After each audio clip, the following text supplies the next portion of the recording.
You got to remove the stigma for people to heal and recover. You got to remove the stigma for people to be successful, to achieve and maintain sobriety. You got to remove the stigma so people can be successful in the work field. You got to remove the stigma for people can be good parents. You got to remove the stigma for for us to stay out of your system. You have to, else we will fail because you called us failures.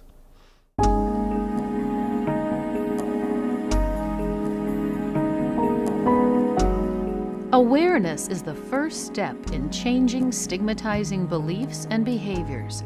Self-reflection is key. The first time that I really became consciously aware that I was working as a peer with a person who had mental illness was in a small nonprofit agency in Baltimore, where I was a resident at the time. I was a senior resident, and I was doing the things residents do, which is making a jerk out of myself and, telling jokes and being silly. And one of the staff took me aside and said, you shouldn't really tell that kind of joke because, after all, don't you know, David has bipolar disorder. I had no idea that was true.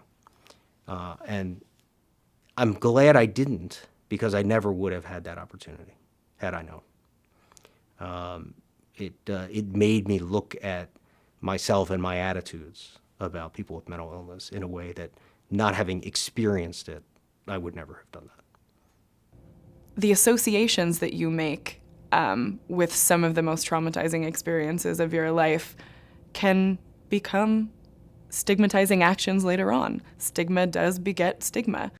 I went to a very tiny Catholic school, 1st through 8th grade, during some of my hardest times with my own mental health issues in middle school. And the stigma I experienced there was treacherous.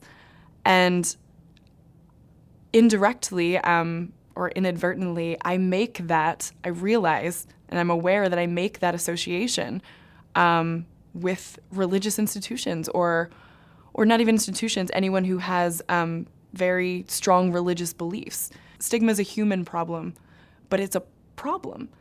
And I think it's our responsibility when we do recognize it in ourselves to do something that challenges it.